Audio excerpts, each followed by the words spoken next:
एक बार फिर से आप सभी पार्टिसिपेंट्स का बहुत बहुत बहुत स्वागत करता हूं दोस्तों। Good evening to all. अगर आपको मेरी स्क्रीन नजर आ रही है और मेरी आवाज अगर क्लियर है दोस्तों, तो एक बार चैट बॉक्स में आप यस टाइप कर दीजिए ताकि मैं इस सेशन को शुरू कर सकूं। Yes, thank you Sarvesh ji, millionaire, Mahesh, Shantu, Piyush, Gopal, Asha, Saras, Anurag, Swapnil, Harish, Tamanna, Hemant, Omkar, Deepak, everybody saying दिखाई दे रही है, लेकिन एक मुझे यहाँ चैट दिखा नहीं दिखाई दे रही है। तो जिसको नहीं दिखाई दे रही है वो अपना नेट चेक करे, क्योंकि बाकी सभी को स्क्रीन भी विजिबल है और आवाज भी ऑडिबल है। सो फ्रेंड, आप में से कितने लोग थे जिन्होंने कल का सेशन अटेंड किया? क्योंकि मैंने आज कहा था कि मैं फंडामेंटल पार्ट 2 पे बात करूंगा। एंड शिंतु जी, क्या मेरी आवाज ब्रेक हो रही है? ओके। कल जितने भी लोग थे वो मी लिख सकते हैं या आई लिख सकते हैं, ME मी या आई लिख सकते हैं। Yes yes. सो मुझे पता चले कि आप लोग कल के सेशन में थे, क्योंकि आज एक इंपॉर्टेंट लर्निंग आपको देने वाला हूं। आज एक स्ट्रैटेजी पे हम बात करने वाले हैं, जो कि न्यूज के दौरान आप जब भी ट्रेड लगाओगे तो 90% से ज्यादा चांसेस होंगे फ्रेंड्स कि आप वहां से प्रॉफिट बिल्ड कर पाओगे। बहुत सारे लोगों ने लिखा कि कल वो थे इस मीटिंग में, और उन सभी का एक बार फिर से मैं स्वागत करता हूं। हाफ टाइम में थे दिव्या जी। हाफ टाइम में तो हाफ ही बातें समझ में आएंगी, और हाफ ट्रेडिंग से तो फुल प्रॉफिट नहीं आएगा। तो you must be on time every time. चलिए, no problem. Good evening all एक बार फिर से। और चलिए दोस्तों, आज के सेशन को शुरू करते हैं, और आज हम कुछ फंडामेंटल एनालिसिस पे बात करेंगे। जो चीजें मैं आपको कहूंगा, yes Omkar ji, every day every time, yes.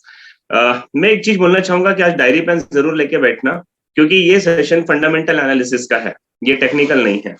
तो इसमें मैं जो बात कहूंगा आपको नोट करने के लिए केवल उन्हीं बातों को नोट करना है, और बाद में कल जैसे हमने वेबसाइट्स के बारे में बात की थी, फॉरेक्स फैक्ट्री के बारे में बात की थी, FX स्ट्रीट के बारे में बात की थी, या फिर investing.com के बारे में बात की थी, तो उन वेबसाइट्स के अंदर जाने के बाद आपको क्या न्यूज देखनी है और वो किस विषय पे होगी और उसको कैसे हम ट्रेड के लिए इस्तेमाल करेंगे, ये सब बहुत जरूरी चैप्टर है आज।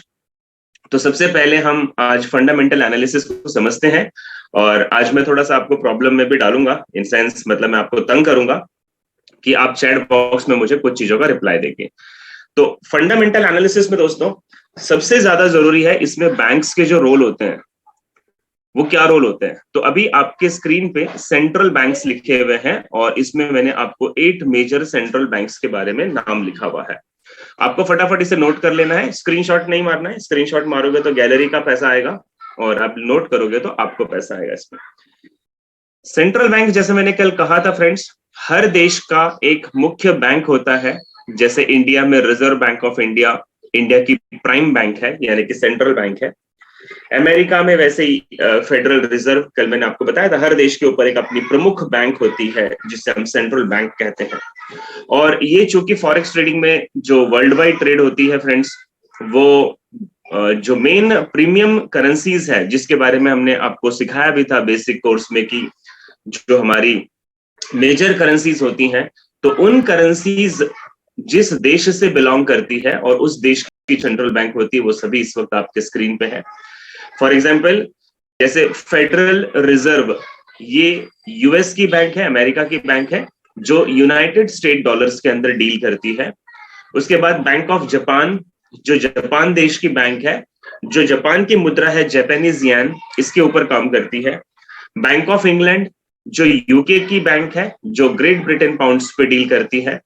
यूरोपियन सेंट्रल बैंक, जो यूरोपियन देशों का सेंट्रल बैंक है, ये यूरोज में, यानी उनकी जो मुद्रा है उसे यूरो कहते हैं, तो ये यूरो में डील करती है।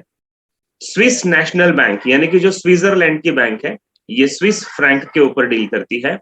रिजर्व बैंक ऑफ न्यूजीलैंड, यानी कि जो न्यूजीलैंड की सेंट्रल बैंक है, और ये NZD, यानी कि न्यूजीलैंड डॉलर्स में डील करती है।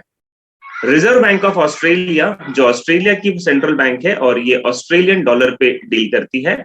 एंड बैंक ऑफ कनाडा, जो कनाडा देश की सेंट्रल बैंक है, और ये CAD, यानी कि कैनेडियन डॉलर में डील करती है। ये वो सेंट्रल बैंक्स है दोस्तों, जो पूरे फॉरेक्स में, इनकी अगर कोई खबर आती है वेबसाइट्स पे या एप्लीकेशन पे अगर आप देखते हैं, तो इसका आपके ट्रेडिंग से सीधा लेना देना होता है, सीधा संपर्क होता है, जिसकी वजह से आप कई बार प्रॉफिट भी बना सकते हैं, या आप कई बार अपने अकाउंट्स का नुकसान भी कर सकते हैं। सो फ्रेंड, ये सेंट्रल बैंक से क्या क्या काम है, धीरे धीरे चलते आगे। सेंट्रल बैंक मैंडेट्स, यानी कि इन सेंट्रल बैंक के इंपॉर्टेंट क्या काम होते हैं। तो इनका सबसे पहला काम होता है प्राइस स्टेबिलिटी, यानी उस देश में जो चीजों का उपभोग किया जाता है, जिसे हम कंज्यूमेबल गुड्स कहते हैं, जैसे राशन पानी हो गया, जैसे पेट्रोल के दाम हो गए, या जितने भी लोगों को लगने वाली चीजें हैं,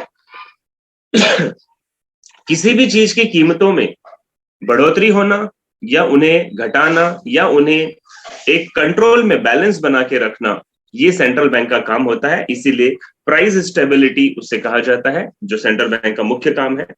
दूसरा काम है इन्फ्लेशन रेट टारगेट। इन्फ्लेशन यानी महंगाई, तो महंगाई की दरें अगर बढ़ती हैं तो भी सेंट्रल बैंक को उसके अंदर हस्तक्षेप करना होता है, और अगर महंगाई की रेट गिरती हैं तो भी सेंट्रल बैंक का ये काम होता है। तो ये उनका one of the main important काम है। उसके बाद एम्प्लॉयमेंट रेट या लेबर मार्केट, यानी कि अगर किसी देश में बेरोजगारी बढ़ती है या किसी देश में रोजगार के ज्यादा से ज्यादा अवसर पैदा होते हैं, तो ये सारा काम सेंट्रल बैंक देखती है। और चौथा जो इंपॉर्टेंट काम है वो है एक्सचेंज रेट पॉलिसीज, यानी कि जो एक्सचेंज रेट्स के ऊपर डिपेंडेंट जितनी भी पॉलिसीज बनती है, जैसे इंपोर्ट एक्सपोर्ट्स इसमें आ जाते हैं। अगर दो देशों के बीच में कोई व्यापार होता है और वहां पे जब पैसों का आदान प्रदान होता है, तो उसकी पॉलिसी को जो निर्धारित करती है, ये भी सेंट्रल बैंक करती है अपने अपने देशों के लिए। हमारा एक गलत सोच है, या यूं कहें तो एक हम गलत अनुमान लगाए बैठे हैं कि सरकारें इन सब चीजों पे कंट्रोल करती है। सरकारों का जरूर इसके अंदर हस्तक्षेप होता है, लेकिन जो मुख्य काम होता है कीमतों को कंट्रोल में रखना, महंगाई को कंट्रोल में रखना, बेरोजगारी को कंट्रोल में रखना, ये सारा काम दोस्तों सेंट्रल बैंक्स का मेन काम होता है, जो शायद आज से पहले हमें पता भी नहीं था। तो इसका मतलब क्या हुआ? What does this means? If the economy is too strong, अगर किसी देश की अर्थव्यवस्था बहुत ज्यादा मजबूत है, तो central bank need to step it into prevent hyper inflation. यानी कि फ्रेंड, अगर किसी देश की सेंट्रल बैंक किसी देश की करेंसी या किसी देश की अर्थव्यवस्था बहुत ज्यादा स्ट्रांग हो जाती है, तो सेंट्रल बैंक को यह डर लगने लगता है कि कहीं बाजार में जरूरत से ज्यादा कीमतें ना बढ़ जाएं, हाइपर इन्फ्लेशन यानी महंगाई ना बढ़ जाए।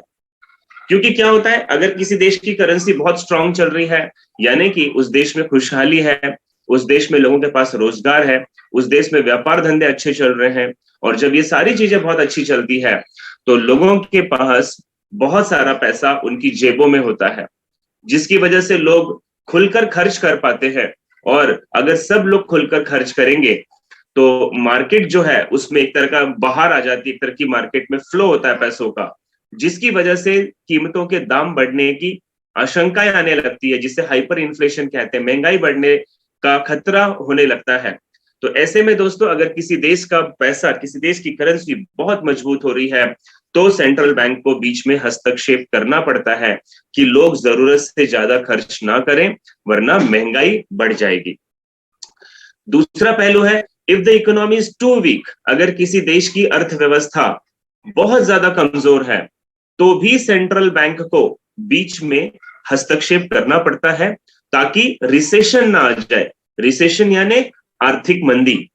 अगर किसी देश की करेंसी की वैल्यू गिर रही है, जैसे आज के समय पे हम देखें तो श्रीलंका और पाकिस्तान ऐसे देश है हमारे पड़ोस में जिनकी करेंसी की हालत बहुत ज्यादा खराब है। तो ऐसे में क्या होता है दोस्तों, मार्केट में उन पैसों का कोई मोल नहीं होता, या यूं कहे तो वो पैसों से हम कोई चीज खरीदने जाए तो हमें कंपैरेटिवली दूसरे देश की तुलना में बहुत ज्यादा महंगी लगती है, यानी कि वो पैसों में कमजोरी आ जाती है, जिसकी वजह से बाजार के अंदर पैसों का चलन कम हो जाता है, जिसकी वजह से मार्केट में फ्लो कम हो जाता है, लोग खर्च नहीं कर पाते, क्योंकि लोग कमा भी रहे हैं तो उसकी कोई वैल्यूएशन नहीं हो पा रही है, और इसकी वजह से पूरे बाजार में एक सन्नाटा सा छा जाता है, और एक आर्थिक मंदी की लहर, या यूं कहें तो एक मंदी, रिसेशन की लहर सी आ जाती है, जिसकी वजह से सेंट्रल बैंक को फिर हस्तक्षेप करना पड़ता है, ताकि ये आर्थिक मंदी से अपने देश को बाहर निकाला जा सके। तो दोस्तों, एक चीज यहाँ पे समझ में आती है कि अगर अर्थव्यवस्था बहुत ज्यादा मजबूत है तो भी प्रॉब्लम है, अर्थव्यवस्था बहुत ज्यादा कमजोर होती है तो भी सेंट्रल बैंक के लिए सरदर्द है, और उन्हें बार बार इसके अंदर हस्तक्षेप करना पड़ता है। तो अक्सर हम फॉरेक्स ट्रेडिंग में अगर हैं, हम वर्ल्ड करेंसीज पे ट्रेड कर रहे हैं, हम एनएससी के अंतर्गत भी बहुत सारी करेंसीज पे ट्रेड कर सकते हैं। सो ऐसे में फ्रेंड हमें इन बैंकों के ऊपर नजर रखनी पड़ती है, या हर देश की जो सेंट्रल बैंक्स होती है इनकी क्या न्यूज आने वाली है और उस न्यूज का उस देश की करेंसी पे क्या फर्क पड़ने वाला है, इसकी जानकारी अगर एक ट्रेडर के पास होगी तो वो ट्रेडर अच्छी तरीके से ट्रेड ले पाएगा। अब इन चीजों को कंट्रोल करने के लिए, किन चीजों को, यानी कि जरूरत से ज्यादा महंगाई ना हो जाए या जरूरत से ज्यादा आर्थिक मंदी ना हो जाए, इन दोनों ही सिचुएशन को संभालने के लिए सेंट्रल बैंक के पास जो शस्त्र है, जो हथियार है, वो क्या क्या है, आइए अब इसके बारे में देखते हैं। तो सबसे पहले नोट कीजिएगा इंटरेस्ट रेट, यानी कि सेंट्रल बैंक्स जब भी आर्थिक मंदी आने लगती है या फिर महंगाई बढ़ने लगती है, बैंकों के ब्याज दरों के साथ काम करना शुरू करते हैं। या तो इंटरेस्ट रेट बढ़ा देंगे, ब्याज की दरें बढ़ा देंगे, या घटा देंगे, या कई बार उसे सामान्य रूप से रखेंगे। तो इंटरेस्ट रेट की अगर कोई खबर आपको दिखाई देती है वेबसाइट पे, तो आपको समझ जाना है कि यहाँ पे मार्केट में बहुत बड़ा भूचाल आएगा, उस करेंसी में बहुत ज्यादा वॉल्यूम आ सकता है, और जिसकी वजह से अगर आपने पहले से कोई ट्रेड ले रखी है और अगर आपको न्यूज के बारे में नहीं पता है, तो हो सकता है आपकी ट्रेड फंस जाए या आपका अकाउंट का भी पूरा नुकसान हो सकता है। तो सबसे पहले ध्यान देखना है, मैं पहले जिन विषयों को थ्योरी में बता रहा हूं इसे समझ लीजिएगा, मैं आपको प्रैक्टिकल में भी सिखाऊंगा आज ही, इसको भी हम देखते हैं।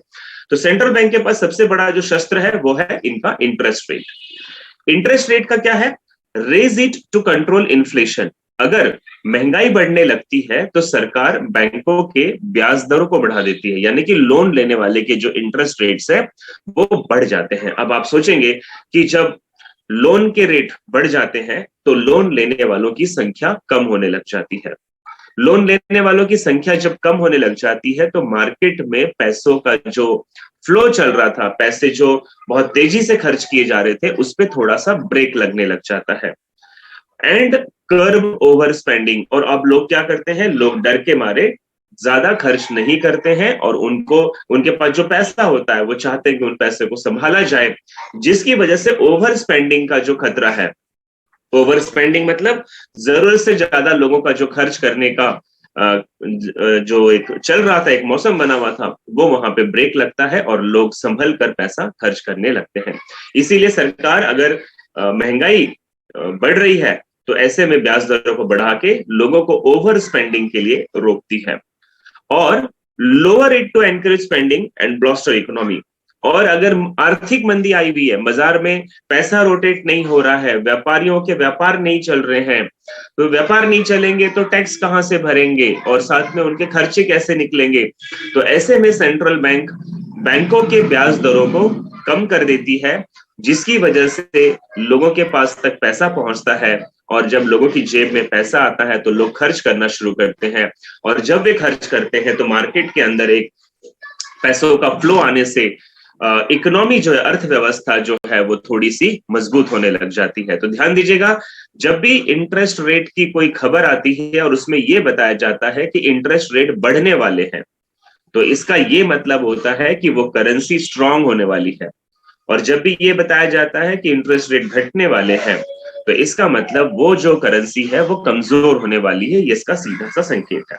So point number 1, interest rate की खबरों पे हमें अलर्ट रहना है। ट्रेड कैसे लेंगे मैं आपको बताऊंगा, आज ही बताऊंगा, अंत में बताऊंगा, बस मेरे साथ बने रहना है, पहले बातों को समझ लेते हैं। दूसरा जो विषय है, जो सेंट्रल बैंक का दूसरा सबसे इंपॉर्टेंट जो हथियार है, वो है क्वांटिटेटिव ईजिंग। क्वांटिटेटिव ईजिंग मतलब क्या, implement QE to pump money into the economy. यानी कि क्वांटिटेटिव ईजिंग का मतलब होता है नोटों को छापना। तो जब भी सरकार के पास बाजार में मंदी आने लगती है या बाजार में पैसों का चलन कम हो जाता है, जैसे अगर आपको याद होगा तो कोविड के बाद बहुत सारे देशों में, हमारे इंडिया की भी परिस्थिति थी कि लोगों के पास रोजगार नहीं थे, लोगों के व्यापार नहीं थे, लोगों की नौकरियां नहीं थी, और उसकी वजह से मार्केट में पैसों का चलन एकदम, जैसे ही लॉकडाउन खुला तो पहले 15-20 दिन तो जिसके पास जो थे उन्होंने अपनी सारी इमरजेंसी की शॉपिंग कर ली, राशन पानी कपड़े लत्ते जो खरीदने थे खरीदे, लेकिन उसके बाद लोगों के पास पैसे नहीं थे। जिसकी वजह से आपको पता होगा कि कई सारे लोगों की नौकरियां चली गई और कई सारे लोगों को आधे सैलरी पे काम करना पड़ा, कई व्यापार बंद हो गए। तो इसका सीधा मतलब है कि मार्केट में पैसों का चलन नहीं है। अब ऐसे में सरकार को दो काम करने पड़ते हैं, और सरकार ने किए भी, हमारे देश ने, इंडियन गवर्नमेंट ने भी किया। वो क्या किया, जिन लोगों के ऊपर होम लोन चल रहे थे, बिजनेस लोन चल रहे थे, या किसी भी प्रकार के एजुकेशनल लोन चल रहे थे, उन सभी को एक स्कीम लाया गया और ये कहा गया कि 1 साल तक आपको कोई भी ब्याज नहीं भरना है और ना ही आपको कोई मुद्दल भरनी है। आपने, अगर आप में से कोई अगर बिजनेस में होगा तो पता होगा, क्योंकि मैं खुद बिजनेस में हूं, और सरकार ने जितने भी गवर्नमेंट के बैंक्स थे उन सभी को एक नोटिस जारी किया कि जितने भी लोगों के लोन है वे इंटरेस्ट रेट भी नहीं भरेंगे, और वे अपना जो क्या कहते हैं हफ्ता होता है, मासिक जो पे करते हैं, वो भी उनको नहीं भरना है। कितने दिनों तक? 1 साल तक। तो वो क्यों किया गया? ताकि लोग पैसे कमाएं और मार्केट में पैसों का चलन आए। दूसरा, उस समय बहुत सारे कंट्रीज ने, इंडिया ने तो खैर नहीं किया था, लेकिन बहुत सारे देशों ने अपने देश की इकोनॉमी को मजबूत करने के लिए कोविड के बाद नोटों को छापा था। तो क्वांटिटेटिव ईजिंग का मतलब होता है नए नोट को छापना, प्रिंटिंग मनी जिसे हमने लिखा हुआ है।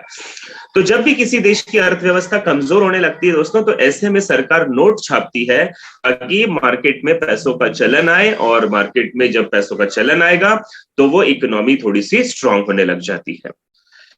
अब इसका पॉजिटिव फर्क पड़ेगा कि नेगेटिव फर्क पड़ेगा, ये भी हम आगे देखने वाले हैं। उसके बाद जो तीसरा शस्त्र है सेंट्रल बैंक के पास, वो है लैंग्वेज। लैंग्वेज का मतलब वैसे तो होता है भाषा, लेकिन मैं इसको टेक्निकल ट्रेडिंग की दुनिया में भाषण कहते हैं। भाषण का मतलब हो गया कि किसी भी रिजर्व बैंक के गवर्नर की अगर कोई स्पीच होने वाली होती है तो वो हमें वेबसाइट पे दिखती है। जैसे मैंने कल भी आपको दिखाया था, गवर्नर ऑफ ऑस्ट्रेलिया स्पीक्स, ऐसे लिख कर आता है वहां पे, है ना। और वो किस विषय पे बात करने वाले हैं वो भी सब्जेक्ट वहां पे लिखा होता है।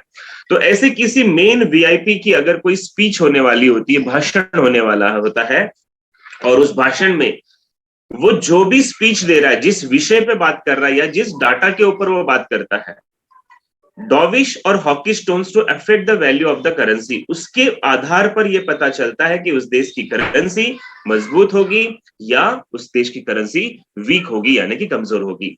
सो फ्रेंड, आपको ध्यान क्या देना है, वेबसाइट्स पे जब भी आप कैलेंडर में जाएंगे, और कैलेंडर में जाने के बाद, जैसे कल मैंने आपको फॉरेक्स फैक्ट्री पे दिखाया था, आपको पहले डेट देख लेना है, दिन कौन सा है, मंडे ट्यूसडे वेडनेसडे, वो देखना है, टाइम देख लेना है, इंडियन टाइम के हिसाब से कौन सा टाइम है, करेंसी देख लेनी है कौन सी करेंसी में न्यूज है, और उसके आगे सब्जेक्ट लिखा होता है, इंपैक्ट लिखा होता है। तो अगर वो इंटरेस्ट रेट है, क्वांटिटेटिव ईजिंग है, या फिर लैंग्वेज है, तो इसका सीधा सा मतलब है कि मार्केट पे बहुत ज्यादा वॉल्यूम उस समय आ सकता है। उसके बाद सेंट्रल बैंक की मीटिंग, ऐसा भी आपको लिखा हुआ कई बार मिलेगा, और ये मीटिंग जिस समय होती है उस समय भी मार्केट में बहुत उतार चढ़ाव होता है। So central bank meetings are very important days, और ये जो मीटिंग्स के दिन होते हैं ये ट्रेडिंग में बहुत इंपॉर्टेंट माने जाते हैं। वैसे तो उस देश के लिए इंपॉर्टेंट है ही, लेकिन हमारे जैसे रिटेल ट्रेडर्स के लिए भी बहुत ज्यादा इंपॉर्टेंट होते हैं। और ये मीटिंग कब कब होती है? एवरी फ्यू मंथ्स, हर देश की कुछ महीनों के बाद इनके सेंट्रल बैंक्स की मीटिंग्स होती रहती है। इसमें क्या होता है, central bank member hold meeting to study the economy data over the past few week, यानी कि सेंट्रल बैंक के जो मेंबर्स होते हैं वो पिछले कुछ सप्ताहों में जो उन्होंने काम किया अपने देश में अर्थव्यवस्था को लेके, उसके पूरे डाटा को इकट्ठा किया जाता है, और इकट्ठा करने के बाद उसके ऊपर उनका डिस्कशन होता है कि जो उन्होंने पिछले कुछ हफ्तों में काम किया अपने अर्थव्यवस्था को लेके, अपने इकोनॉमी को लेके, तो उसकी वजह से क्या उनकी इकोनॉमी में कुछ मजबूती आई है या कमजोरी आई है, और जो भी उसका निष्कर्ष निकलता है तो फिर वो डिस्कस करते हैं इस पॉइंट पे आके कि क्या हमें बैंकों के ब्याज दरों को बढ़ाना चाहिए, क्या हमें बैंकों के ब्याज दरों को घटाना चाहिए, या फिर वो अभी इस वक्त जितना चल रहा है इंटरेस्ट रेट उसको उतना ही रखना चाहिए। तो इस तरह के निष्कर्ष पे पहुंचते हैं। तो ये जो सेंट्रल बैंक की मीटिंग होती है ये भी बहुत इंपॉर्टेंट होती है, क्योंकि इसी के अंदर डिसीजन लिया जाता है कि रेट बढ़ेंगे, कम होंगे या सिमिलर रहेंगे। एक चीज मैं आपको एडिशनल यहाँ पे और बताऊंगा दोस्तों, अगर इंटरेस्ट रेट नहीं बढ़ाए जाते हैं, सेम रखा जाता है जितना पहले था, तो ये डिसीजन भी लेते समय वो ये देखते हैं कि इस वक्त जो प्रेजेंट ब्याज दर है उससे देश अगर मजबूत हो रहा है तो वो उस ब्याज दरों को बढ़ाते भी नहीं, घटाते भी नहीं, सेम रखते हैं। तो ये भी एक पॉजिटिव संकेत होता है। इसीलिए कई बार आपको इंटरेस्ट रेट बढ़ाने से करेंसी मजबूत होगी, इंटरेस्ट रेट घटाने से करेंसी कमजोर होगी, लेकिन कई बार इंटरेस्ट रेट को अगर होल्ड कर दिया है इससे भी करेंसी मजबूत होती है। ठीक है, सो ये सारी चीजों को हम तब समझ पाते हैं अगर हमने थोड़ा सा भी इकोनॉमिक्स का ज्ञान होगा, अर्थव्यवस्था के बारे में हमने अगर स्कूल में पढ़ा होगा। बट फिर भी अगर आपको यहाँ पे कुछ भी समझ में नहीं आता है, बिल्कुल डरना नहीं है, क्योंकि मैं आपको लास्ट में पूरी रेसिपी जो है वो एक रेडीमेड परोस के दूंगा। लेकिन फिर भी मेरी कोशिश है कि आप अगर ट्रेडिंग कर ही रहे और उसमें भी करेंसी ट्रेडिंग में हो तो आपको इनका नॉलेज होना चाहिए। सेंट्रल बैंक की मीटिंग जो होती है इसमें 3 प्रकार के निर्णय लिए जाते हैं। पहला निर्णय क्या है? रेज इंटरेस्ट रेट्स, यानी कि ये बैंकों के ब्याज दरों को बढ़ाते हैं। और अगर बैंकों के ब्याज दरों को बढ़ाया जाता है तो जनरली करेंसी स्ट्रेंथन, यानी कि उस देश का जो पैसा है वो मजबूत होता है, उनकी जो करेंसी है वो स्ट्रेंथन होती है दोस्तों। अगर उन्हीं बैंकों के ब्याज दरों को घटाया जाता है तो जनरली करेंसी वीकन्स, यानी कि करेंसी कमजोर पड़ती है। और अगर ब्याज दरों को ना तो बढ़ाया गया ना तो घटाया गया, उसे होल्ड किया गया, तो ये इस बात पर निर्भर करता है कि ये जो निर्णय लिया गया करेंसी रेट होल्ड करना, इंटरेस्ट रेट को होल्ड करना, तो ये क्यों लिया गया है, उस देश के पक्ष में है या पक्ष में नहीं है, इससे भी डिपेंड करता है कि वो करेंसी मजबूत होगी या कमजोर होगी। सो फ्रेंड, अभी इसको हम देखेंगे कैसे, थोड़ा ध्यान से समझिएगा। सरकार बैंक रेट तब बढ़ाती है जब मार्केट में सब कुछ बहुत बढ़िया चल रहा होता है, लोगों के रोजगार अच्छे होते हैं, व्यापार अच्छा चल रहा होता है, नौकरियां ठीक ठाक चल रही होती हैं और लोगों के जेब में पैसा होता है। मार्केट देखा जाए तो एक फला फूला मार्केट चल रहा होता है, जिसकी वजह से बैंकों को एक डर लगने लगता है कि अगर सब कुछ बढ़िया चलता रहा तो लोगों की जेब में पैसा होगा, लोग जरूरत से ज्यादा खर्च करेंगे, और अगर लोगों ने जरूरत से ज्यादा खर्चा किया तो हो सकता है कि सामने जो मैन्युफैक्चरिंग यूनिट्स है, जो कंपनियां हैं, जो प्रोडक्ट बना रही हैं, वो अपने दाम बढ़ा देगी। क्योंकि पहले वो मान लो कोई 10 कार बेचता था और आज अगर उसकी 20 कारें बिक रही हैं, क्योंकि इकोनॉमिकल स्ट्रक्चर अच्छा हो चुका है, तो हो सकता है कि वो अपने रेट बढ़ा दे, हो सकता है कंज्यूमेबल गुड्स के रेट बढ़ जाएं। तो इसीलिए सरकार इस डर के मारे वहां पे इंटरेस्ट रेट बढ़ा देती है। इससे 2 चीज हो जाती है, एक तो लोन लेने वालों की संख्या कम हो जाती है, जिसकी वजह से मार्केट में बैंकों का पैसा नहीं आता। दूसरा, जिन लोगों ने ऑलरेडी पहले से पैसा उनके पास खेल रहा होता है, तो वो यहाँ पे लोन इंटरेस्ट रेट बढ़ने से वो अपने पैसों को कहीं ना कहीं निवेश करना शुरू कर देते हैं, क्योंकि रिटर्न्स अच्छे आने लग जाते हैं वहां पे। ठीक है, तो मार्केट में जो ओवर स्पेंडिंग का, जरूरत से ज्यादा खर्च करने का जो खतरा होता है वो कहीं ना कहीं रुक सा जाता है और मार्केट में एक ब्रेक लग जाता है, एक पुल बैक लग जाता है, जिसकी वजह से मार्केट फिर कंट्रोल में आ जाता है और महंगाई वहां पे थोड़ी सी स्टेबल होने लगती है। अगर यही सरकार बैंक के रेट गिरा देती है तो इससे करेंसी वीक कैसे होती है, मैं आपको ये भी आगे अगली स्लाइड में डिटेल से बताऊंगा। और देखना दोस्तों, एक कुछ नया चीज आपको सीखने को मिल रहा है। देखिए, आप ट्रेड करेंगे, कैसे करेंगे, क्या आपको समझ में आया नहीं आया, I do not know, but मुझे इतना जरूर पता है कि अगर आप जैसे इंडिया में है, अपने देश के बारे में, तो यहाँ पे महंगाई बढ़ती है तो क्या इसका सरकार से क्या ताल्लुकात है, क्या रीजन होता है इसके पीछे, महंगाई अगर घटती है तो क्या रीजन होता है, आर्थिक मंदी आती है तो क्या कारण है, ये सब बेसिक नॉलेज है और ये हमें ट्रेडिंग में भी बहुत सारा काम करवाएगी। अब जैसे मैंने एक यहाँ पे स्क्रीनशॉट लिया है, थोड़ा सा ये ब्लर है क्योंकि मैंने इसे सीधा गवर्नमेंट की वेबसाइट से उठाया हुआ है। मैं चाहता तो इसे मॉडिफाई करके अच्छा बना सकता था, लेकिन मैं चाहता हूं आपको ओरिजिनल डिलीवर करूं। सो फ्रेंड, थोड़ा ध्यान से देखिएगा, यहां पे ब्लू कलर में लिखा है करेंसी डेप्रिशिएट। डेप्रिशिएट का मतलब होता है कमजोर होना। अगर किसी देश की करेंसी कमजोर होती है तो क्यों होती है, इसके आगे लिखा हुआ है central bank decreases interest rate, यानी कि सेंट्रल बैंक अगर बैंकों के ब्याज दरों को घटा देती है, या यहां पे दूसरा लिखा है लॉन्चेस क्यूई प्रोग्राम। क्यूई यानी कि क्वांटिटेटिव ईजिंग। मैंने कहा था ना, क्वांटिटेटिव ईजिंग मतलब क्या, नोट छापना। तो अगर सरकार नोट छापने का प्रोग्राम लाती है तो ये दोनों ही उस करेंसी को कमजोर करती है। बैंकों के करेंसी है ये तो कमजोर हो गई, या इसको वाइस वर्सा सा भी ले सकते हैं, उल्टा भी ले सकते हैं। अगर किसी देश की करेंसी कमजोर हो रही है तो सरकार को या तो नोट छापना पड़ता है या फिर उनको बैंकों के ब्याज दरों को कम करना पड़ता है। और जैसे ही सरकार ये कदम उठाती है तो ऊपर की तरफ देखिएगा बेटर इकोनॉमी, तो धीरे धीरे मार्केट में एक बाहर आने लगती है, पैसों का फ्लो आने लगता है, स्टॉक मार्केट यहाँ पे उठने लगता है, लोग निवेश करने लगते हैं और मार्केट के अंदर एक बेटर कंडीशन आ जाती है। अब यहाँ पे देखिएगा अगर मार्केट की कंडीशन बेटर होने लगती है तो हायर एम्प्लॉयमेंट रेट आ जाता है, यानी कि लोगों को रोजगार मिलने लगता है, काम धंधे चलने लगते हैं। और जैसे ही लोगों को रोजगार मिलने लगता है तो हर व्यक्ति के जेब में पैसे आने लग जाते हैं दोस्तों।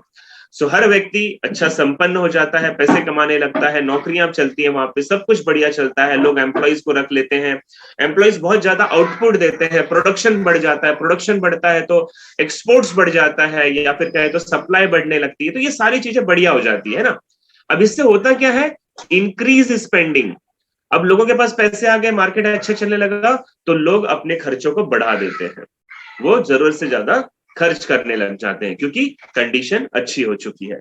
तो इसकी वजह से होता क्या है, इसकी वजह से ये होता है दोस्तों, इन्फ्लेशन राइजेस, यानी कि महंगाई बढ़ने लगती है।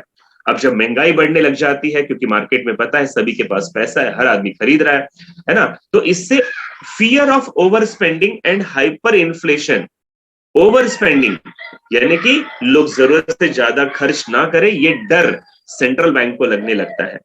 साथ ही साथ सेंट्रल बैंक को यह भी पता चलता है कि हाइपर इन्फ्लेशन ना आ जाए, यानी कि मंदी महंगाई जो है वो जरूरत से ज्यादा, हाइपर यानी जरूरत से ज्यादा ना बढ़ जाए, वस्तुओं के दाम ना बढ़ जाए जोर से। तो ऐसे में सेंट्रल बैंक डर के मारे, फियर की तरह, central bank increases interest rate. ये क्या करती है, यहां दिखे नीचे राइट साइड कॉर्नर में, सेंट्रल बैंक ब्याज के दरों को बढ़ा देती है। और जैसे ये ब्याज के दरों को बढ़ाती है, करेंसी एप्रिशिएट, करेंसी एप्रिशिएट का मतलब करेंसी स्ट्रांग होने लगती है, मजबूत होने लगती है। और इसका दूसरा इंपैक्ट क्या पड़ता है, एक्सपोर्ट बिकम मोर एक्सपेंसिव, यानी कि एक्सपोर्ट जो है वो ज्यादा महंगा होने लगता है। और साथ ही साथ पीपल स्पेंड मोर प्रूडेंटली, यानी कि लोग जो है वो संभल कर खर्च करने लगते हैं, बहुत सोच समझकर खर्च करने लगते हैं। ऐसे में दोस्तों क्या होता है, इकोनॉमिक पुलबैक्स, यानी कि मार्केट में जो एक फ्लो आ गया था, ये ब्याज दरें बढ़ा दी सरकार ने तो लोगों ने खर्च करना थोड़ा सा सोच समझ के कर दिया, एक्सपोर्ट्स महंगे हो गए तो इकोनॉमी पे एक ब्रेक लग जाता है, यानी कि अर्थव्यवस्था जिस तेजी से चल रही थी उसमें थोड़ा ठहराव आ जाता है, उसमें पुलबैक आ जाता है। और स्टॉक मार्केट भी है वो थोड़ा सा स्लो होने लग जाता है। अब जैसे ही ये सारी चीजें होती है, इकोनॉमी गिरने लगती है, इकोनॉमी में ब्रेक लगता है, तो fear of under spending and deflation शुरू हो जाता है। फियर यानी डर, अंडर स्पेंडिंग यानी जितना खर्च करना चाहिए लोग उससे भी कम खर्च ना करें, ये डर सेंट्रल बैंक को लगने लगता है। मार्केट में कहीं पैसों का चलन अगर जरूरत से ज्यादा कम हो गया तो व्यापार नहीं चलेंगे, व्यापार नहीं चलेंगे तो लोग लोन फेड नहीं पाएंगे या ज्यादा से ज्यादा टैक्सेशन नहीं पे कर पाएंगे, और ऐसे में पूरी स्थिति खराब हो सकती है। तो इसकी वजह से हायर अनएम्प्लॉयमेंट रेट यानी कि बेरोजगारी का दर बढ़ सकता है।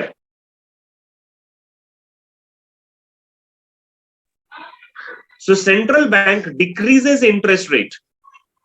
क्या, अगर बेरोजगारी, हायर अनएम्प्लॉयमेंट रेट यानी कि लोग खर्च नहीं करेंगे, रोजगार नहीं मिलेंगे, तो रोजगार कम होने की वजह से बेरोजगारी की संख्या बढ़ने लग जाएगी। और अगर ऐसा हुआ तो दोस्तों आर्थिक मंदी का डर लगने लगता है, रिसेशन का डर लगने लगता है। और ऐसे में सरकार को क्या करना पड़ता है, फिर से ब्याज दरों को कम करना पड़ता है, नोटों को छापना पड़ता है। और देखा जाए तो ये चक्रव्यूह सेंट्रल बैंक का पूरे साल चलता है, 365 डेज चलता रहता है। आपको और मुझे तो केवल महंगाई या मंदी समझ में आती है, लेकिन आप खुद इस बात को सोचें कि सेंट्रल बैंक को पूरे देश में या मतलब ना मंदी आए और ना महंगाई आए, इन दोनों का बैलेंस बनाने के लिए कितनी सारी चीजों को अंजाम देना पड़ता है। तो इसीलिए दोस्तों वेबसाइट पे जितने भी कैलेंडर्स के बारे में मैंने कल आपको बताया, चाहे वो एफएक्स स्ट्रीट पे था, फॉरेक्स फैक्ट्री पे था, या investing.com, है ना, इन सभी में जो न्यूज आती है करेंसी को लेके, ये आपकी ट्रेडिंग पे सीधा असर डालती है। अब इसी का सारांश क्या निकला, हम इतने देर से क्या समझ रहे थे अर्थव्यवस्था के बारे में, तो एक लाइन के अंदर मैं आपको बताना चाहूंगा, अगर किसी देश की इकोनॉमिक का परफॉर्मेंस पुअर है, बैड है, यानी उनकी अर्थव्यवस्था अच्छा परफॉर्म नहीं कर रही है, तो सेंट्रल बैंक क्या एक्शन लेती है, लोअर इंटरेस्ट रेट, सरकार यानी कि बैंक ब्याज के दरों को कम कर देती है और एक्सरसाइज क्वांटिटेटिव ईजिंग यानी कि नोटों को छापना शुरू कर देती है। और ये दोनों ही काम करने से उनके करेंसी पे क्या इफेक्ट पड़ता है, करेंसी डेप्रिशिएट, उनकी करेंसी कमजोर होने लगती है, ठीक है। और अगर किसी देश की अर्थव्यवस्था बहुत स्ट्रांग, बहुत गुड, बहुत अच्छी है, मजबूत है, तो सेंट्रल बैंक को एक्शन लेना पड़ता है, इंटरेस्ट रेट बढ़ाना पड़ता है और कुछ ऐसे प्रोग्राम्स डालने पड़ते हैं ताकि मार्केट में पैसों का जो फ्लो है उसमें पुल बैक हो, उसमें थोड़ा ब्रेक लगे, एक्सरसाइज टाइटनिंग, ठीक है। और ये दोनों ही घटना करने से करेंसी एप्रिशिएट होती है, यानी कि करेंसी मजबूत होती है। तो उम्मीद करता हूं आपको कुछ ऐसी चीजें समझ में आई होगी कि किन किन चीजों से करेंसी मजबूत होती है और किन किन चीजों से करेंसी कमजोर होती है। सो फ्रेंड, अब ये वाली जो स्लाइड है इसे फटाफट नोट कर लीजिए, क्योंकि ये बहुत इंपॉर्टेंट चीज है और मैं आपको लास्ट में फॉरेक्स फैक्ट्री पे ले जाकर ये न्यूज कैसे देखे जाते हैं, कहां देखे जाते हैं, वो भी आपको बताने की कोशिश करूंगा। तो दो तरह की खबरें होती हैं, एक होता है लेबर डाटा यानी कि रोजगार से जुड़ी हुई खबरें, और दूसरा होता है दोस्तों यहाँ पे इन्फ्लेशन डाटा यानी महंगाई से जुड़ी हुई जो न्यूज आती हैं उन्हें क्या क्या कहा जाता है। तो जैसे लेबर डाटा में पहला न्यूज है non farm payroll. Non farm payroll ये बेसिकली यूनाइटेड स्टेट्स यानी कि यूएसडी के अंदर न्यूज होती है, और आप नोट कर ले हर महीने के पहले शुक्रवार को शाम 7 बजे ये न्यूज आती ही आती है। अब जैसे आज फ्राइडे है और अगला फ्राइडे जो आएगा वो दिसंबर का पहला फ्राइडे यानी कि लगभग मेरे ख्याल से 2 दिसंबर तारीख है, उस दिन शाम को 7 बजे एनएफपी की न्यूज आएगी। और आप खुद देखना फ्रेंड, जब शाम को 7 बजे ये एनएफपी की न्यूज आती है तो यूएसडी से जुड़े हुए जितनी भी करेंसीज है या गोल्ड है या कमोडिटीज है, इनमें कैंडल्स बहुत बड़ी बड़ी बनती है, लगभग 100 150 पिप्स का मूवमेंट केवल 5 से 10 मिनट में हो जाता है। तो उस समय अगर आपने कोई ट्रेड लगा रखी है तो आपकी ट्रेड लॉस में भी जा सकती है या आपको 1 मिनट 10 मिनट के अंदर बहुत सारा फायदा भी दे सकती है। तो ऐसी खबरों पे कैसे ट्रेड किया जाए वो स्ट्रैटेजी मैं आपको सिखाने की कोशिश करूंगा। तो सबसे पहले नोट कीजिएगा, हर महीने के पहले शुक्रवार को एनएफपी की न्यूज आती है जिसमें बहुत सारा वॉलेटिलिटी होता है मार्केट के अंदर। दूसरा, अगर आपने खबरों के कॉलम में अनएम्प्लॉयमेंट क्लेम्स नाम की कोई खबर देख ली तो इसका मतलब हुआ कि जो बेरोजगार लोग होते हैं किसी भी देश के, जैसे इंडिया की अगर हम बात करें तो हमारी जनसंख्या तकरीबन 140 करोड़ के आसपास पहुंच गई है। तो सरकार के पास इतना पैसा नहीं है कि बेरोजगारों को वो भत्ता दे, तो हमारे देश में तो छोड़ दीजिए इस बात को। लेकिन जितने भी डेवलप्ड कंट्री है जिनके बारे में हम बात कर रहे हैं, न्यूजीलैंड, ऑस्ट्रेलिया, यूरोप, जापान, है ना, अमेरिका, तो ये जिनकी भी हम बात, कनाडा, इन जिनकी भी हम बात कर रहे हैं, तो यहाँ पे अगर दोस्तों बेरोजगार बढ़ते हैं तो वो करेंसीज के लिए बहुत बुरी खबर होती है, क्योंकि सरकार को बेरोजगारी भत्ता देना पड़ता है। और कई कंट्रीज में तो आपको जान के हैरानी होगी फ्रेंड कि अगर उस देश में कोई बेरोजगार है, उसको नौकरी नहीं मिल पा रही है, तो करीब करीब इंडियन करेंसी के हिसाब से मैं बात करूं तो 2 से 2.5 लाख रुपया महीना उनको बेरोजगारी भत्ता मिलता है। हाँ जी, आप सही सुन रहे हैं। हमारे यहाँ क्लास 1 ऑफिसर की जो इनकम होती है वो कई देशों के तो बेरोजगारों को अनएम्प्लॉयमेंट क्लेम्स मिलते हैं उनको। इसीलिए हर देश यानी कि जितने भी प्राइम करेंसीज में डील करते हैं वे सेंट्रल बैंक ये कोशिश करते हैं कि बेरोजगारों की संख्या कम होनी चाहिए, जिसकी वजह से सरकार का जो राजकोष है, सरकार की जो ट्रेजरी है, उस पर ज्यादा खर्च ना आए। तो अनएम्प्लॉयमेंट क्लेम की अगर कोई खबर है तो ये खबर पॉजिटिव है कि नेगेटिव है ये तो हमें न्यूज के वक्त ही पता चलता है, और इस वजह से भी उस करेंसी में जिस देश की ये खबर आ रही है बहुत बड़ा आपको वॉल्यूम देखने को मिलता है। तीसरी खबर है अनएम्प्लॉयमेंट रेट, यानी कि बेरोजगारी दर जिसे कहते हैं। फॉर एग्जाम्पल, पहले 4% बेरोजगार थे और अभी बढ़कर 5% बेरोजगार हो गए, तो ये नेगेटिव खबर है, क्योंकि बेरोजगार 1% बढ़ गया है। तो सरकार को भत्ता अब और ज्यादा लोगों को देना पड़ेगा, जो उस करेंसी के लिए बुरी खबर है। तो अनएम्प्लॉयमेंट रेट अगर इंक्रीज होता है तो वो करेंसी नीचे गिरती है, और अगर अनएम्प्लॉयमेंट रेट डिक्रीज होता है यानी घटता है, पहले 4% थे अभी 3.5% रह गए, तो इसका मतलब कुछ लोगों को रोजगार मिला है और वो करेंसी अप्रिशिएट होती है यानी कि स्ट्रांग होती है। तो ये खबर भी मार्केट में बहुत वॉल्यूम लाती है। इसके साथ क्लेमेंट काउंट चेंज, इसका मतलब क्या हुआ? इसका मतलब ये हुआ कि बेरोजगारी की दर या बेरोजगारी का जिन लोगों ने क्लेम किया, तो पिछले मीटिंग की तुलना में इस मीटिंग में क्या वो क्लेम बढ़ा, क्या वो क्लेम घटा? तो ऐसी भी कोई खबर है तो इस पे भी मार्केट में बहुत बड़ा मूवमेंट होता है। तो ये था जो लेबर डाटा के ऊपर ऐसी कोई खबरें हैं जिसमें मार्केट में मूवमेंट्स आते हैं। और दूसरी तरफ अगर आप देखेंगे तो इन्फ्लेशन डाटा होता है, यानी कि महंगाई से जुड़ी हुई कुछ प्रोग्राम्स उन सेंट्रल बैंक्स को चलाने पड़ते हैं, कुछ डाटा कलेक्शन करना पड़ता है, उसके ऊपर कुछ क्या कहते हैं कंक्लूजन निकालना पड़ता है, जिसका भी मार्केट में असर होता है। जैसे जीडीपी, अगर जीडीपी की न्यूज है आपको वॉल्यूम मिलेगा। कंज्यूमर प्राइस इंडेक्स, यानी कि जो नागरिक किसी भी सामान का चीजों का इस्तेमाल करते हैं तो उनके प्राइस में बढ़ोतरी हुई या घट घट मतलब वो प्राइस कम हुए। रिटेल सेल्स, यानी कि रिटेल मार्केट में सेल्स की संख्या बढ़ी या कम हुई। मैन्युफैक्चरर्स इंडेक्स, यानी कि जो प्रोडक्शन यूनिट्स है, कंपनियां हैं, फैक्ट्रीज हैं, उनके बारे में भी प्रोडक्शन बढ़ा या घटा, इसके ऊपर भी फर्क पड़ता है।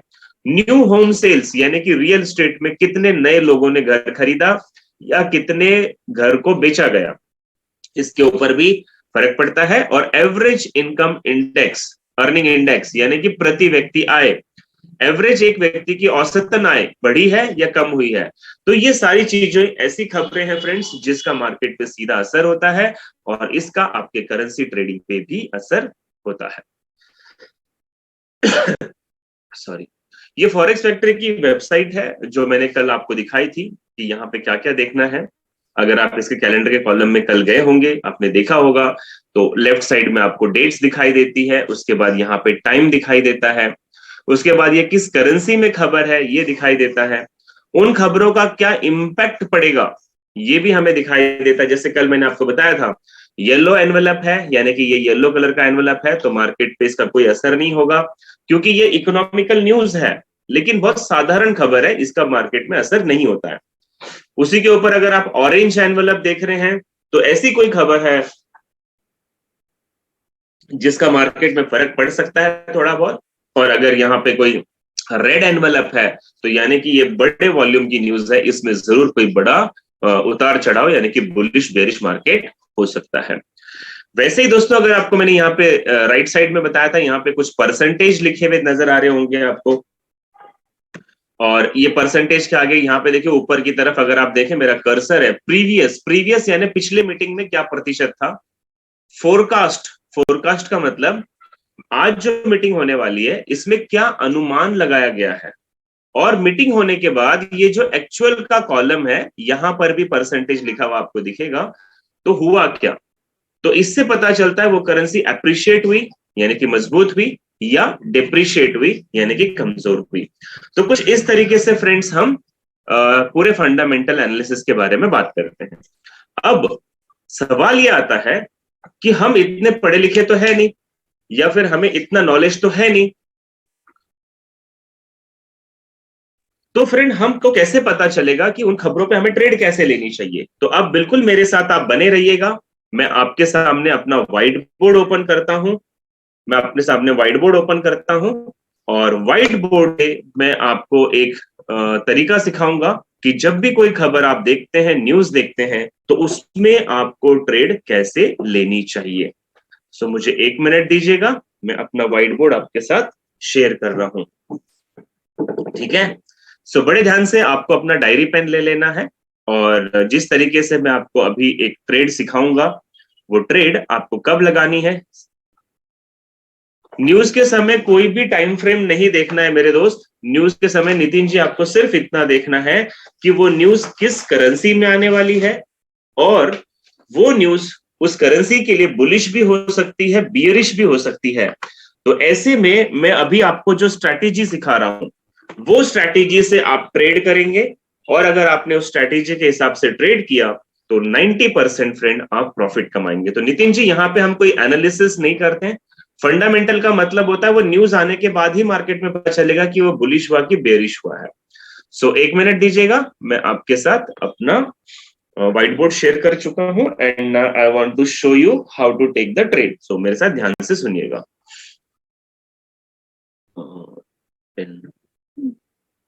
ओके, सो दोस्तों जैसे फॉर एग्जांपल मैं ले लेता हूं कि यूएसडी में कोई न्यूज आ रही है, ठीक है, यूएसडी में कोई खबर आने वाली है।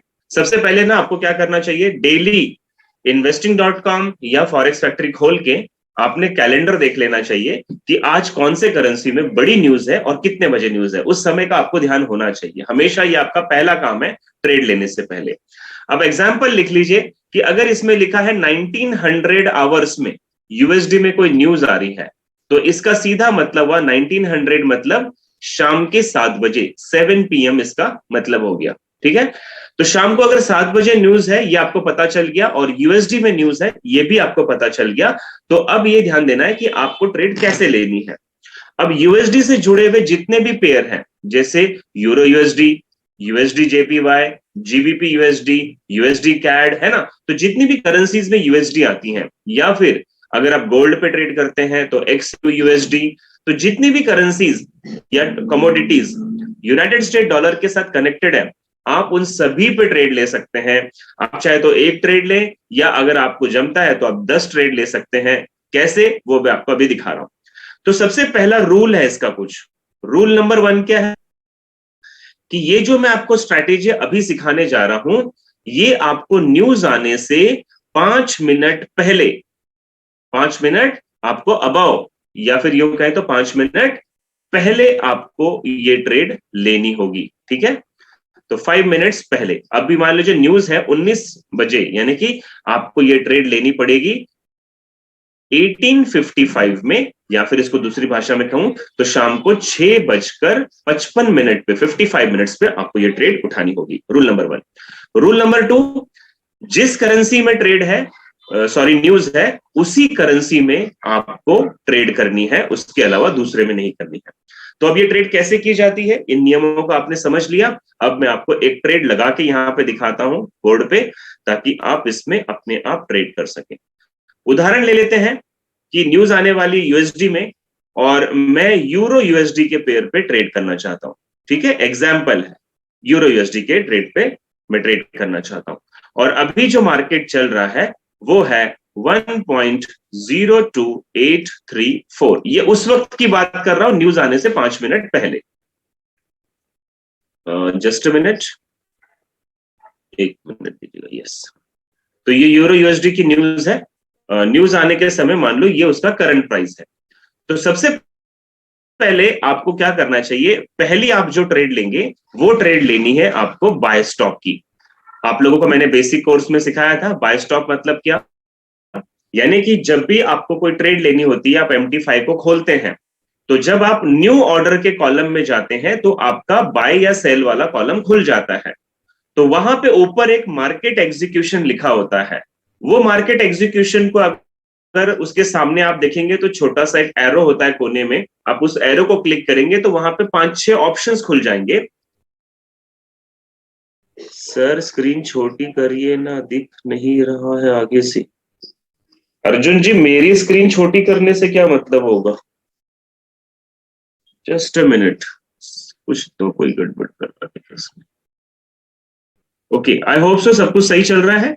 तो आप उसमें जाके जब मार्केट एग्जीक्यूशन के कॉलम को ओपन करेंगे फ्रेंड्स, तो वहां पे आपको बाय स्टॉप, सेल स्टॉप, ये सारे ऑप्शंस नजर आते हैं। ओह यार, कोई यहाँ पे एनोनेट कर रहा है आई थिंक। मेरे स्क्रीन के साथ कोई एनोनेट कर रहा है। 1 मिनट, मुझे पहले एनोनेशन रोकना पड़ेगा। खुशी,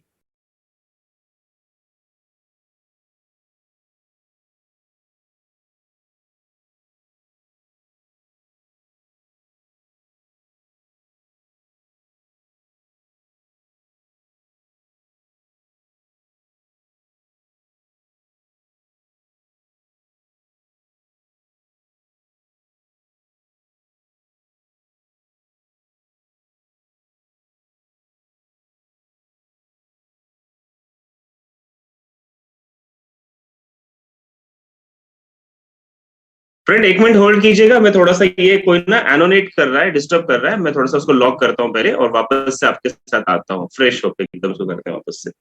just wait for 1 minute.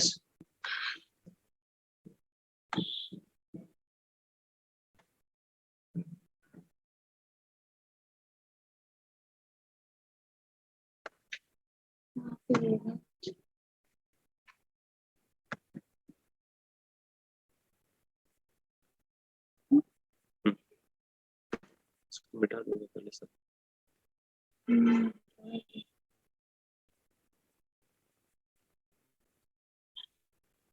Screen में सही से शो नहीं कर रहा है, ये अपना बोर्ड अच्छा चलता है इसमें।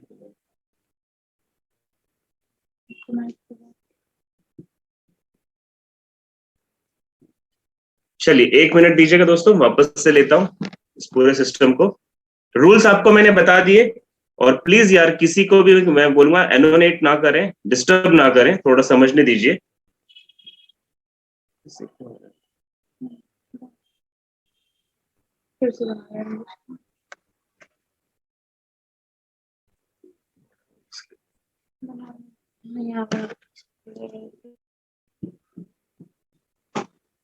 नहीं दिख रहा सर, उसे वर्जन को रिमूव कर दो। Yes Priyanshu ji, I know. चलिए ध्यान दीजिएगा, वेट जस्ट। ये मैं आपके सामने वो ट्रेड दिखा रहा हूं और मुझे उम्मीद करता हूं आपको स्क्रीन विजिबल होगी। हम जो ट्रेड कर रहे हैं वो हम कर रहे हैं यहाँ पे यूरो यूएसडी पे। न्यूज आने से 5 मिनट पहले हम ट्रेड करेंगे, और ये मार्केट का चलन है। यहाँ पे ये हमारा मार्केट है 1.02831 फॉर एग्जाम्पल, ये उस वक्त मार्केट में करंट प्राइस चल रहा है। तो आपको सबसे पहली जो ट्रेड लेनी है वो ट्रेड लेनी है आपको बाय स्टॉप की। यार ये क्या लफड़ा है,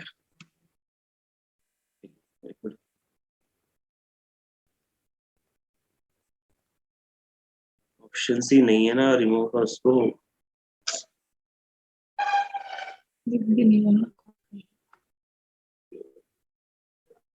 अर्जुन जी थोड़ा होल्ड कीजिए यार, पता नहीं क्या एरर हो रहा है यहाँ पे।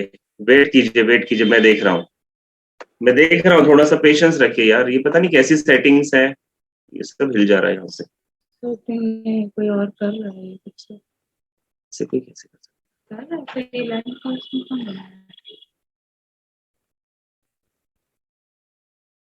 चलो वी आर बैक। और प्लीज यार रिक्वेस्ट कर रहा हूँ, नहीं तो मैं रिमूव कर दूंगा अभी जिसने भी ये मस्ती की। तो सो फ्रेंड, आपको पहली जो ट्रेड लेनी है वो बाय स्टॉप की लेनी है। और आपको क्या करना होगा, जब मार्केट में न्यूज आने वाली है तो उससे 5 मिनट पहले आपको बाय स्टॉप के एक्शन ऑप्शन को सेलेक्ट करना है, और आपको 5 पिप्स ऊपर जाके बाय स्टॉप प्लेस करना है। करंट रेट है 1.02831, तो 83 में अगर हम 5 पिप जोड़ देंगे तो ये होगा 1.02881। तो जब आप बाय स्टॉप के ऑप्शन पे जाएंगे तो वहां नीचे एक प्राइस करके आपको कॉलम नजर आता है, वहां पे आपको ये प्राइस डालनी होगी। डालने के बाद आपको इसमें टीपी सेट करना है, टेक प्रॉफिट, और साथ ही साथ आपको इसमें स्टॉप लॉस सेट करना है। तो हम यहाँ पे 5 पिप ऊपर जाने के बाद, मार्केट जब ऊपर जाएगा तो हमारी ट्रेड एग्जीक्यूट होगी, और हम यहाँ पे दोस्तों 30 पिप्स का प्रॉफिट रखेंगे। तो 288 में अगर हम 30 जोड़ देते हैं तो ये हमारा लगभग हो जाएगा 318, और यहाँ पे 0.1, यानी आपने अगर टीपी लगा दी 288 में 30 पिप्स का तो आपका फिगर हो जाएगा 1.03181। और हम इसका आधा यानी कि 15 पिप का हम इसमें स्टॉप लॉस लगाएंगे, तो स्टॉप लॉस होगा हमारा 1.02731, ये हमारा स्टॉप लॉस हो जाएगा। तो फ्रेंड वापस से बता रहा हूं, न्यूज आने से 5 मिनट पहले आपके बाय स्टॉप के ऑप्शन में जाना है, 5 पिप ऊपर आपको बाय स्टॉप लगाना है। वहां पे प्राइस का कॉलम नजर आएगा, उसमें आप डालेंगे 1.02881, यानी कि 5 पिप प्लस कर दिया। अब ये बाय स्टॉप का मार्केट है, यानी कि मार्केट ऊपर जाएगा तो हमारा प्रॉफिट लगेगा, तो इसमें हम 30 पिप का प्रॉफिट ऊपर की तरफ लगा देंगे। तो ये 288 में हम 30 जोड़ देंगे तो ये हो जाएगा 1.03181। और अगर हमारा प्रिडिक्शन गलत हुआ, मार्केट अगर नीचे आ गया, तो हमें आधा यानी कि 15 पिप का स्टॉप लॉस रखना है। तो ये 288 में से हमने 15 निकाल दिया, तो ये हो गया 273। और ये होते ही आपके वहां पे एक प्लेस करके ऑप्शन दिखाई देगा, नीचे नीचे की तरफ आपको प्लेस का ऑप्शन दिखाई देगा। आप जैसे ही इसे प्लेस को क्लिक करेंगे तो आपकी ट्रेड वहां पे प्लेस हो जाएगी, लेकिन अभी लगेगी नहीं क्योंकि मार्केट वहां पे नहीं था। इसी के साथ वापस से आपको न्यू ऑर्डर में आना है, यूरो यूएसडी को सेलेक्ट करना है और यहां पे आपको एक ट्रेड और लेनी है और वो होगी आपकी सेल स्टॉप की। आपको फिर से मार्केट एग्जीक्यूशन में जाना है, सेल स्टॉप को सेलेक्ट करना है और 5 पिप्स नीचे की तरफ आपको सेलिंग की ट्रेड लेनी है। तो ये सेल स्टॉप की जब हम ऑप्शन को क्लिक करेंगे तो प्राइस का कॉलम ओपन हो जाएगा और वहां पे हमें डालना है 1.02781, यानी मार्केट इधर से 5 पिप नीचे आएगा तो हमारी ट्रेड एग्जीक्यूट होगी। अब चूंकि ये सेलिंग की ट्रेड है तो हमारा टीपी जो है वो नीचे की तरफ लगेगा और हमारा स्टॉप लॉस जो है वो ऊपर की तरफ लगेगा। तो टीपी हम रख रहे हैं 30 पिप्स का, स्टॉप लॉस रख रहे हैं 15 पिप्स का।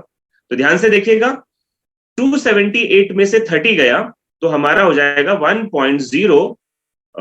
278 में से 30 गया तो ये होगा 2481, ये हमारा टीपी हो जाएगा। और इसमें 15 पिप्स का स्टॉप लॉस जोड़ेंगे तो ये हो जाएगा 1.02 और 15 जोड़ देंगे तो लगभग लगभग ये हो जाएगा 831 का स्टॉप लॉस।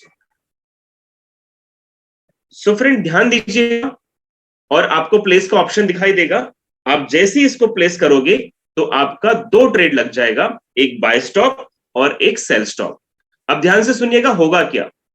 अब ये होगा कि अगर जैसी 6-7 बजते हैं न्यूज आती है, यार स्क्रीन दिखाई दे रहा है यार, I can't help any more यार, थोड़ा ध्यान दीजिएगा। जैसी आपकी मार्केट में न्यूज आएगी तो या तो ये मार्केट ऊपर की तरफ जाएगा, और अगर मार्केट ऊपर की तरफ गया तो आपके बाय स्टॉप की जो ट्रेड है ये इसे एग्जीक्यूट कर देगा, यानी कि लग जाएगा, ये ट्रेड आपकी बाय की लग जाएगी। ठीक है, न्यूज आते ही। प्रशांता जी, मैं 2-2 स्क्रीन लगा के बैठा हूं और मेरे को दोनों स्क्रीन पे विजिबल है यार, ऑल क्लियर है। देखिए वहां से भी बोल रहे हैं ऑल क्लियर है। आप थोड़ा सा पेशेंस के साथ सुन लीजिए, अगर नहीं दिखाई दे रहा तो सुन लो कम से कम। ठीक है, अब मार्केट आने के बाद अगर ये मार्केट ऊपर की तरफ गया तो आपकी बाय की ट्रेड लग जाएगी, और ये मार्केट और ऊपर जाएगा 30 पिप्स तो आपका ये टीपी हिट करेगा और आपको 30 पिप्स का प्रॉफिट हो जाएगा।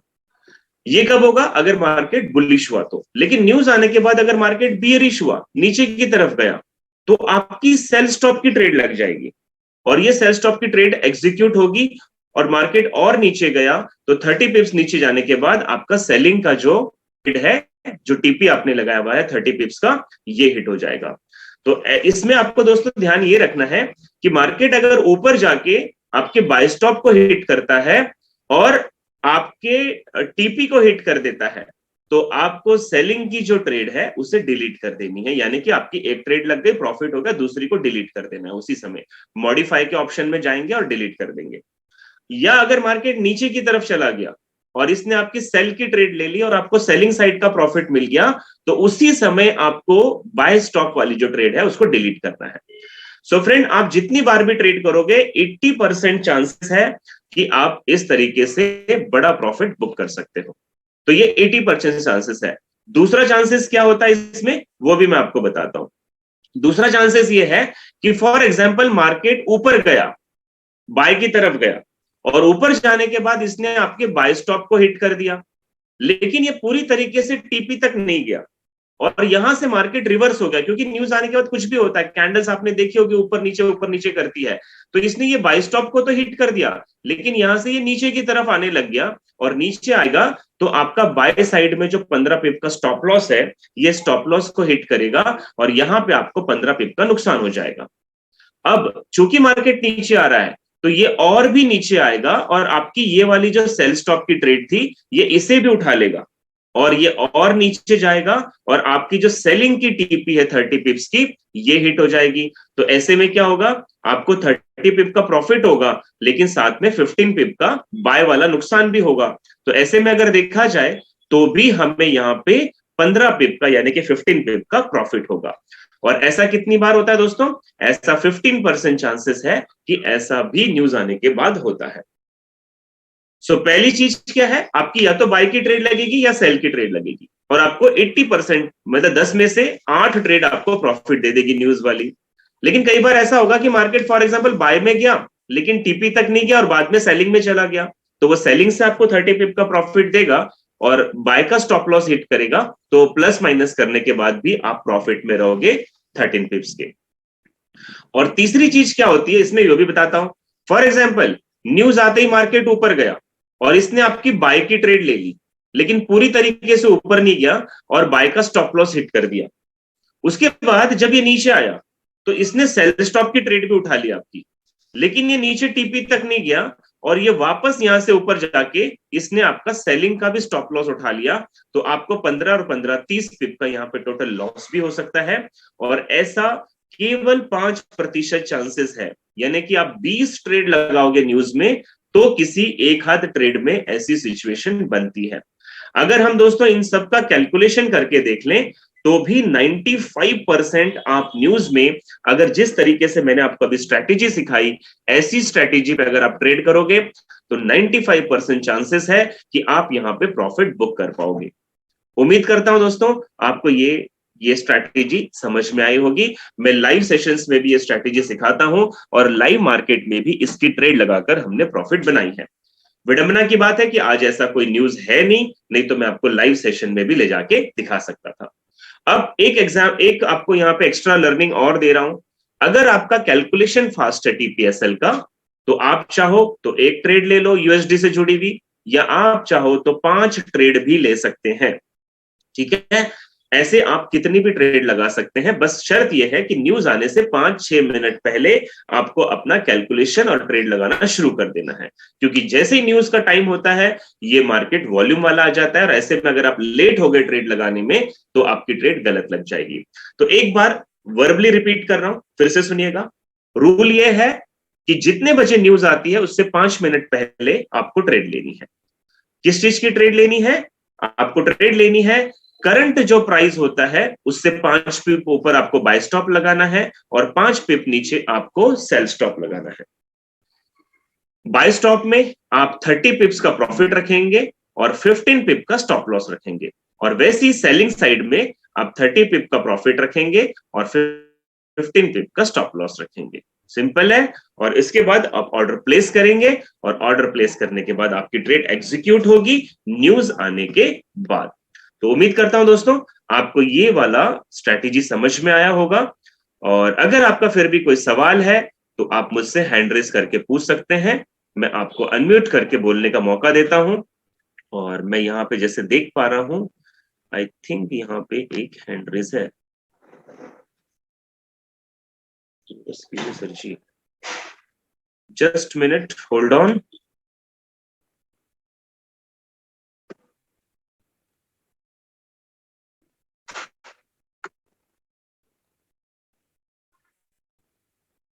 ये ट्रेड आप लाइव डेमो पे पहले करके खुद देख लें, आपको डेफिनेटली इससे प्रॉफिट बनता हुआ नजर आएगा। एक मिनट दीजिएगा, एक मिनट मुझे खाली एक मिनट दीजिएगा, just wait just wait just wait just wait.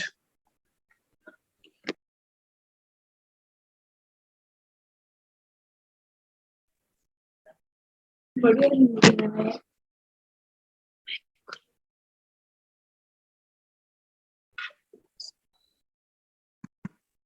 दिख नहीं रहा मुझे तो। देखो इस पे यार एक मिनट दीजिएगा दोस्तों, हैंड रेस तो दिख रहे हैं आप लोगों के बट मैं देख नहीं पा रहा हूं आप लोगों को। Wait wait, I will try. इसका तो ऑप्शन नहीं है।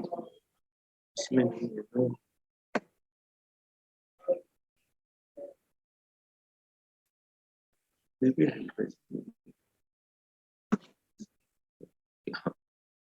इस राहुल कुमार सिंह जी, आपको अनम्यूट किया, अपना सवाल पूछिए सर।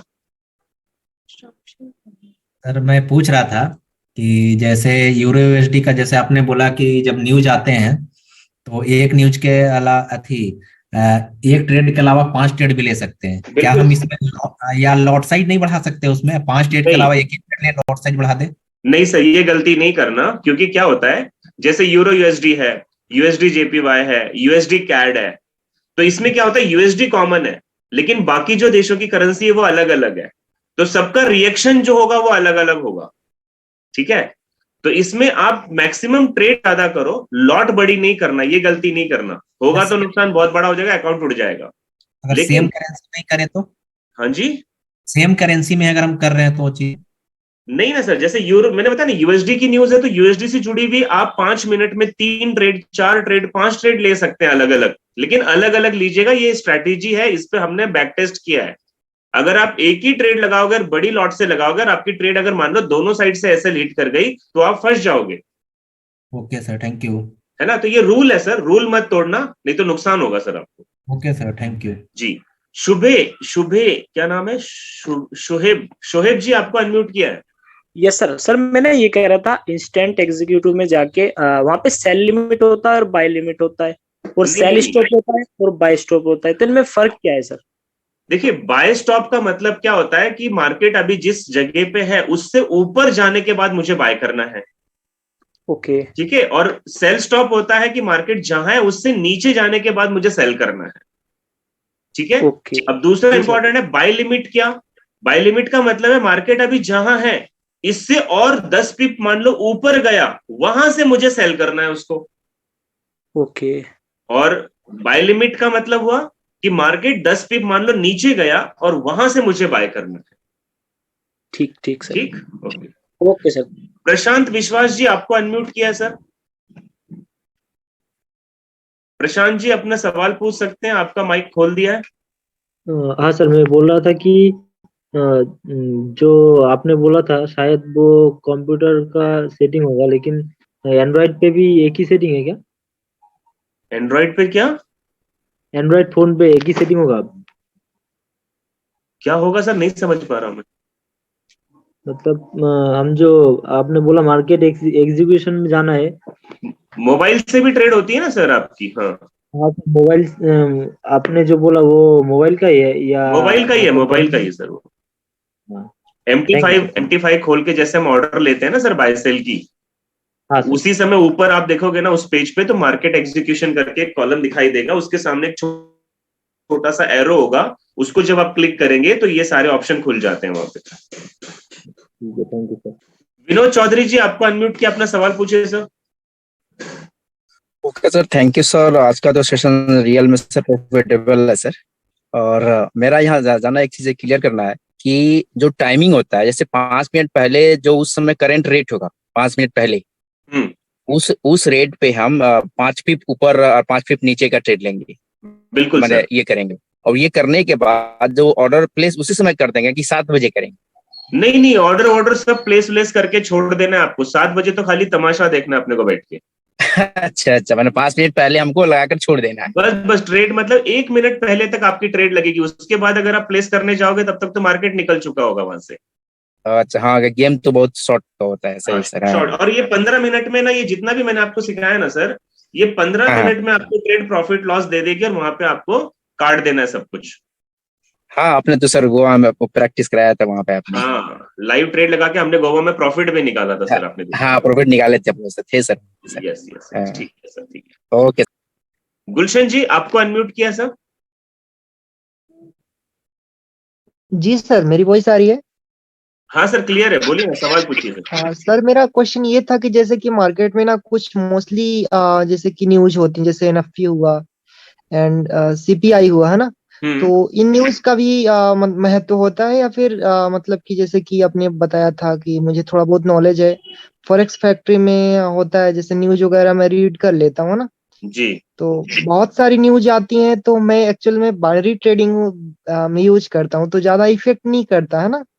सर देखिए, जिन खबरों के सामने फॉरेक्स फैक्ट्री में रेड एनवलप बना है, जी जी जी या आप बिल्कुल रेड। investing.com देखेंगे तो जहां पे 3 बैल के चेहरे हैं जी वो मालूम है सर उन हमें। पे सर ज्यादा इम्पैक्ट पड़ता है, बाकी पे नहीं पड़ता। जी जी जी Okay. विकास यादव जी आपको अनम्यूट कर दिया है। सर मेरा सवाल ये है कि जैसा कि आप बोल रहे हैं बाय स्टॉप और सेल स्टॉप लगाने के लिए, तो ये सर हमें पहले से कैसे पता रहेगा कि ऊपर जाने वाला है या नीचे जाने वाला है? सर यही तो हमें नहीं पता होता, तभी तो हम बाय भी लगा रहे हैं और सेल भी लगा रहे हैं। वो जिधर भी जाएगा हमको प्रॉफिट देके जाएगा। अच्छा, तो सर मतलब जो पॉइंट में हम सर बाय स्टॉप और से ये सेल स्टॉप लगा रहे हैं, मतलब उसको टच करेगा सर तभी ना ट्रेड प्लेस होगा? तभी ट्रेड नहीं सर, प्लेस आपका पहले ही हो जाता है ट्रेड, लेकिन एग्जीक्यूट नहीं होती है वो जब तक वहां पे मार्केट नहीं जाएगा। प्लेस अलग चीज है, एग्जीक्यूशन अलग चीज है। मतलब सर जिस पॉइंट पे हम सर बाय स्टॉप और सेल स्टॉप लगाए हैं, तो सर उसको मतलब तो फिर ट्रेड एग्जीक्यूट कैसे होगा सर? सर वो आप शायद नए लग रहे हैं विकास जी, आप एक बार जाइए वहां पे मार्केट एग्जीक्यूशन में बाय स्टॉप सेल स्टॉप की ट्रेड लीजिए और मार्केट का जहां है उससे ऊपर और नीचे जाके ट्रेड लगाओ, ठीक है? वहां पे प्लेस का ऑर्डर दिखता है, मतलब वो आपकी ऑर्डर प्लेस हो जाएगी, स्टैंड बाय रहेगी, वो लगेगी नहीं जब तक मार्केट वहां जाएगा नहीं, ठीक है? प्लेस आपको उसी समय करना, ये गलती ना करें वरना नुकसान होगा आपको। ठीक है सर, मैं करके देखूंगा। हाँ प्रैक्टिकल करिए। प्रदीप सिंह जी आपको अनम्यूट किया, अपना सवाल पूछिए सर। सर आवाज आ रही है सर मेरी? हाँ सर। सर मेरा क्वेश्चन ये था सर, मुझे एक बार एक कैलकुलेशन करके दिखा सकते हैं सर, 5 बिप्स से माइनस करके और 15 बिप्स माइनस करके सर, ये जो आपने एग्जांपल दिया ना सर। सर ये तो बेसिक कोर्स में सिखाया हुआ चीज है सर। सर मेरा क्या है, सेकंड है सर, ये मैंने अभी माइनस करा है ना सर, आपने जैसे 1.283 था ना सर, 5 बिप्स आपने माइनस करा है जो इसमें, तो सर ये मुझे एक बार समझना था कि 81 आ रहा है सर, नीचे 15 बिप्स में कैसे कम होगा सर? ये कैलकुलेशन है, अभी मैं इसमें जाऊंगा तो 15 से 20 मिनट का समय लगेगा आपको पूरा समझाने में। आपको सिंपल में बता देता हूँ। हाँ सर। जिस भी करेंसी में आप ट्रेड करते हैं उसमें डेसिमल पॉइंट के बाद जो सबसे अंतिम अंक होता है उसे पिपेट कहते हैं, तो आपको उस पर ध्यान नहीं देना है। और पीछे से जो सेकंड लास्ट जो डिजिट होती है वो पिप कही जाती है। ठीक है सर। तो 1.0283 जो था, इसमें 3 जो था वो पिप है। ठीक है सर। तो अगर हमें 30 जोड़ना है तो हम पीछे से जो 83 दिख रहा है उसमें 30 जोड़ेंगे। ठीक है सर। और घटाना है तो उसी में से घटाएंगे। ठीक है सर, मतलब 8 में से 5 माइनस कर दो 3 बचा, 31 आ जाएगा सर। जो भी कैलकुलेशन है आप पीछे का लास्ट वाला डिजिट छोड़ देना है और उससे पहले वाले डिजिट पे कैलकुलेशन करना है आपको। ठीक है, माइनस में तो सर ये हो गया, और 15 अगर प्लस करना है तो सर वो वैसे ही 283 में 15 जोड़ दो या 283 में 15 घटा दो, वही हुआ सर। ठीक है sir, okay, thank you sir. Thank you. Bhuvnesh Chauhan ji आखिरी सवाल है सर, अपना सवाल पूछिए। Good evening sir. Good evening sir. Good evening sir, मेरी बात क्लियर? हाँ सर आवाज आ रही है, बोलिए ना। सर बाय और बाय लिमिट सर बहुत आर डिफरेंट। एक तो आपकी आवाज नहीं आ रही सर, पर मैं आपका सवाल समझ गया हूं। बाय स्टॉप और सेल स्टॉप अलग है, बाय लिमिट और सेल लिमिट अलग है, और मैंने अभी थोड़ी देर पहले इसका जवाब दिया है, ठीक है? स्टॉप सर आपकी आवाज नहीं आ रही Bhuvnesh ji, I am so sorry. So friend आज की जो हमारी यहाँ पे हमें हेलो सर, यहाँ पे हमें buy stop use, sir buy stop और सेल स्टॉप यूज करना है। अभी लिमिट के बारे में मैंने कुछ नहीं कहा। पूजा मल्होत्रा जी आपको अनम्यूट किया, अपना सवाल पूछिएगा। Good evening sir. Good evening sir. मैंने अभी एक जो फॉरेक्स फैक्ट्री वाला था सर, उसमें से एक ट्रेड उठाई, लेकिन सर वहां पर सिर्फ एक नंबर लिखा हुआ था, जैसे यूरो यूएसडी पे लिखा हुआ था बाय, और एक नंबर लिखा हुआ था सर। तो हमें अपने आप ही मतलब उसको सेट करना होता है, स्टॉप लॉस और टेक प्रॉफिट? हाँ जी बिल्कुल, वो तो खाली आपको ट्रेड बता रहे हैं, और वो भी किसी और ने ट्रेड ली है, उसने अपनी ट्रेड वहां पे शो की है। अब वो ट्रेड लेना नहीं लेना आपका मन है। ठीक है सर, ठीक है, थैंक यू। और उस पे टीपी कितना लेंगे, एसएल कितना लेंगे, ये तो जो आप अभी इतने दिनों से एडवांस कोर्स में सीख रहे हैं, तो खुद एनालिसिस करनी है अपने को वो। जी सर, जी thank you so much sir. Thank you. So friend, hope so आज के सेशन आपको समझ में आया होगा। अगर आपको अच्छा लगा तो you can write your comments in chat box कि ये सेशन कैसा रहा।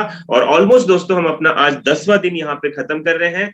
कोशिश करेंगे, हमारे 2 सेशंस और बचे हैं जिनमें मैं आपको कुछ और अच्छी लर्निंग दे पाऊं। और दोस्तों सिर्फ सीखना नहीं है, इनको इंप्लीमेंट भी करना है, प्रैक्टिस भी करना है। और एक चीज, बहुत जबरदस्त चीज जो मैं आपको बताना चाह रहा हूं कि कभी भी एक बार जिम जाने से बॉडी नहीं बनती है, बार बार सीखना पड़ेगा, बार बार सीखना पड़ेगा। आपको पहली बार में हो सकता है 10, 12, 15% समझ में आए, लेकिन जब आप 2-3 बार सेशंस को अटेंड करोगे तो बहुत सारी चीजें आपकी क्लियर हो जाएगी। तो थैंक यू सो मच दोस्तों, आज के लिए इतना ही रखते हैं। Bye bye, take care.